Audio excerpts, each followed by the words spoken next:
नीरज जी। राधे राधे महाराज। महाराज जी, आपने निरंतर नाम जप का अभ्यास कैसे किया? राधा राधा राधा राधा राधा राधा राधा। नहीं, देखो तुम भी करो, राधा राधा। अंदर करो।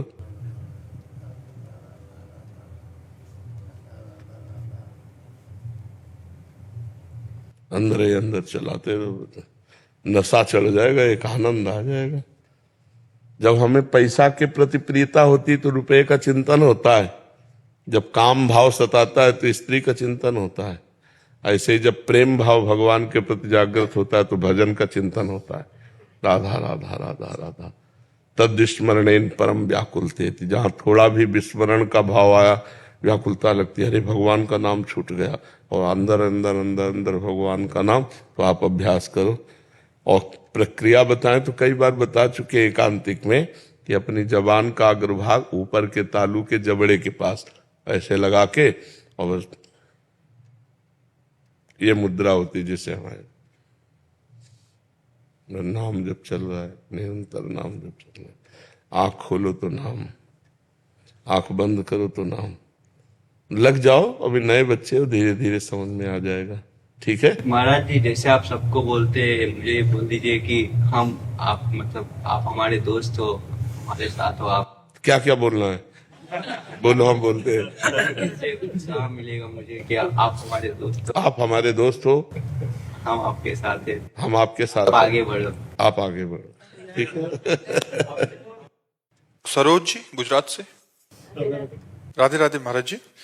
महाराज जी, हमारे प्रभु का मूल स्वभाव, मूल गुण या मूल स्वरूप क्या है? क्योंकि जब भी वो अनिर्वचनीय है, अनिर्वचनीय है। असित गिर समम स्यात् कज्जलम सिंधु पात्रे सुरतरवर स्वाखा लेखनी पत्र मूर्वील लिखत यदि ग्रहित्वा शारदा सर्वकालम तदपि तो गुणानाम मीश पारम न याति। जितने भी जल है इसे स्याही बना ली जाए, और जितने भी वृक्ष हैं इनको कलम बना ली जाए, और भूमि को कागज बना लिया जाए, और स्वयं सरस्वती जी निरंतर लिखे, तो भी हमारे भगवान के गुण स्वभाव महिमा का पार नहीं पा सकती। असित गिर समम स्यात् कज्जलम सिंधु पात्रे सुरतरवर शाखा लेखनी पत्र मूर्वी लिखत यदि ग्रहित्वा स्वयं शारदा सर्वकालम तदपि तो गुणानाम निष्पारम है आती। उनके स्वभाव, उनके गुण, उनकी महिमा का पार नहीं। और वही जान सकता है जिसे वो जना दे, और जो जान गया वो वही हो जाता है, वो भगवत स्वरूप हो जाता है। इसलिए नाम जप करो, भगवान की परम पावन महिमा गुणगान जो श्री कृष्ण द्वैपायन व्यास देव जी ने और महापुरुषों ने, ब्रह्म ऋषियों ने किया है, उनके लीला चरित्रों का गायन करो, श्रवण करो, तब तुम्हारी समझ में आएगा कि भगवान का स्वभाव क्या है, भगवान का प्रभाव क्या है। पूर्ण रूप से तो वेद नेति नेति कहते हैं, तो कौन उनकी महिमा का पार पा सकता है?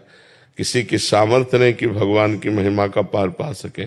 एक बार उतंक ऋषि, उनका बड़ा सुंदर आश्रम था, भगवान महाभारत करवा करके वापस लौट रहे थे, तो उनके आश्रम में गए, तो उन्होंने जे ही भगवान श्री कृष्ण को देखा तो कहा, तुम्हारे होते हुए कौरवों का नाश हो गया, इसलिए मैं तुम्हें दंड दूंगा। तपस्वी थे, उनका मैं शाप देता हूं। तो भगवान ने स्वरूप प्रकाशित किया, बोले देख तेरा शाप कहाँ लगेगा। हो त्राहिमाम त्राहिमाम त्राहिमाम। भगवान के स्वरूप का अगर अनुभव हो जाए किसी को, तो उतना ही अनुभव होता है जितनी बुद्धि है। वो अपार अनंत सामर्थ्यशाली है।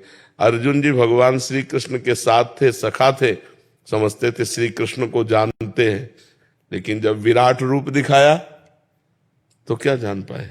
कह रहे थे मैं कांप रहा हूं आपको देख करके, हे केशव तुमादि देवा पुरुषा पुराणा तुमस्य विश्वस्य परम निधानम वेत्तास्य वेद्यम परमम च धाम त्वया ततम विश्वमनंत रूपम वायुर्मग्निर्वरुणा शशांका प्रजापतिस्तम प्रपिता महाश्चय नमो नमस्तेस्तु शास्त्र कृतव्या पुनरप भूयोस्य नमो। बस हम आपको नमस्कार करते हैं, बड़े बड़े देवता लोकपाल आपकी वंदना कर रहे हैं, मैं प्रभु आपका अंत नहीं जान रहा हूं। अब आ गए, अर्जुन जी के साथ हंसते खेलते थे तो समझते थे मैं श्री कृष्ण का सखा हूं, श्री कृष्ण को जानता हूं, लेकिन नहीं। कहते हे केशव मैं कांप रहा हूं, मेरी सामर्थ्य नहीं कि मैं आपको, आप कौन है? तो कहा बढ़ा हुआ काल। कौन महिमा पार पा सकता है? न कोई उनके गुणों की महिमा का पार पा सकता है, न उनकी महिमा का पार पा सकता है। जो जाना अपनी बुद्धि के विषय के अनुसार जाना। जैसे हमारी अंजुलि जितनी बड़ी है उतना हम जल रख पाए, लेकिन जल को तौल थोड़ी पाए कि इतना जल है। समुद्र में तो अथाह जल है, तो भगवान गुण समुद्र है, भगवान का स्वभाव कृपा समुद्र है। हमारी बुद्धि रूपी सीपी में जितना आया बकाय हम समझ थोड़ी पाए।